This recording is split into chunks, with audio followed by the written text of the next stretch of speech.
గురుగారు శ్రద్ధగా నిర్వహించే ప్రక్రియ శ్రాద్ధం. ఈ శ్రాద్ధ ప్రక్రియలను ఎవరెవరు పాటించవలసి ఉంటుంది? మన ధర్మం దీనికి ఎటువంటి నియమాలు నిర్దేశించింది? శ్రద్ధయా దేయం అశ్రద్ధయా న దేయం అని వేద ప్రమాణం. శ్రద్ధయా దీయతే శ్రాద్ధం వ్యాకరణ సంబంధితమైన వ్యుత్పత్తి. పదార్థం, పదానికి ఉండే అర్థం. పదార్థం తినే పదార్థం కూడా అర్థాన్ని ఇలా వివేచన చేసినప్పుడు శ్రద్ధతో చేసేటటువంటి ఈ కర్మ శ్రాద్ధం అవుతుంది. కనుక వంట చేసి అర్హులైన వారికి భోజనాదికాదులు అందించడం శ్రాద్ధమే.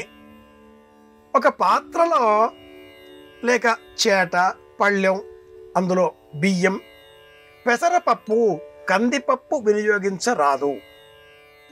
బియ్యం, పెసరపప్పు, ఏ ప్రాంతానికి ఆ ప్రాంతంలో లభించేటటువంటి కూరగాయలు, బెల్లం, పాలు, ఉప్పు, గుమ్మడికాయ, ఇలా దేశీయ ఉత్పత్తులకు సంబంధించిన కూరగాయలు పదార్థాలని మాత్రమే అందులో ఉంచి సదక్షణాకం తమలపాకులు, వక్కలు, పసుపు, కుంకుమ, చిల్లర డబ్బులు ఆ పళ్ళల్లోనే ఉంచి ఈ మొత్తాన్ని అర్హులైన వారికి స్వయం పాకంగా అందించాలి.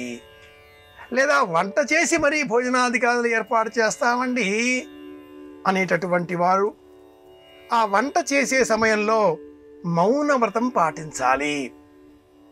ఇంటిలో నిత్య దేవతారాధన చేసేటటువంటి అలవాటు సంప్రదాయం ఉన్నవారు సూర్యోదయంతో పాటే ఈ నిత్య దేవతారాధనని పూర్తి చేయాలి.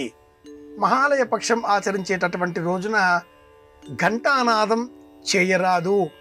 ప్రధాన ద్వారాన్ని కడిగిన అనంతరం విరివిగా ముగ్గులు వేయరాదు.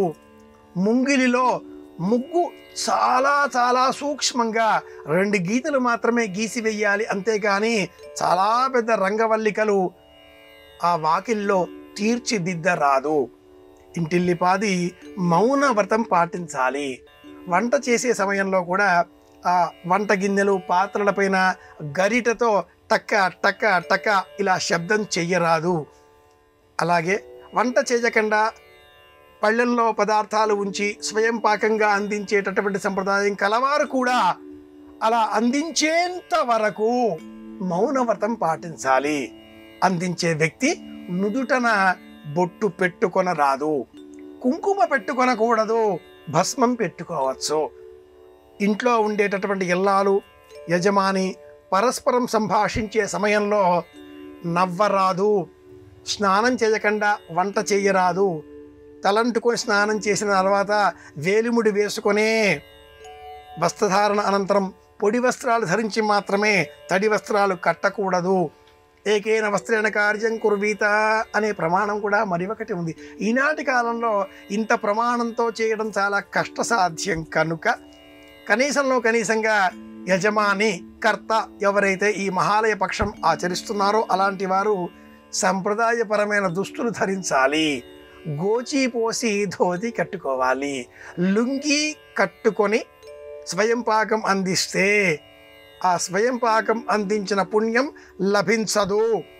లుంగి కట్టుకొని పూజాదికాదులు చెయ్యరాదు. గోచి పోసి కట్టుకోవాలి అంటుంది శాస్త్రం. వాటన్నింటికీ కూడా చాలా ప్రమాణాలు ఉన్నాయి. రేవతి స్వావ్యక్షం కృతికాశ్చాకరం తగ్గిస్తువా ధియో వయన్న భగ్నావృంచం సహస్రమంతాగం అభితో అయచ్చన్. మనం ధరించేటటువంటి దుస్తులు మనకు తేజస్సును ఇవ్వాలి, ఆరోగ్యాన్ని ఇవ్వాలి, ఆనందాన్ని ఇవ్వాలి. డాక్టర్లతో మనకు పని లేకుండా చెయ్యాలి. ధరించే దుస్తులకే ఇంత కథ ఉన్నప్పుడు గతించిన పితరుల గురించి మనం చేసేటటువంటి ఈ స్వయంపాక దానాదికాదులు కానీ, భోజనం వంట చేసి పెట్టే సమయంలో కానీ ఎన్ని నియమాలుంటాయి? ఇవన్నీ కూడా పాటించడానికి ఇబ్బందికరంగా ఉంది అనేటటువంటి వారి కనీసంలో కనీసంగా గుమ్మడికాయ, కూష్మాండము అని పేరు, గుమ్మడికాయని దానం ఇస్తే కూడా అంత ప్రయోజనం చేకూరుతుంది. ఉపవాసం చేయాలి, గుమ్మడికాయని దానం ఇవ్వాలి. ఇలా చేస్తే దానం.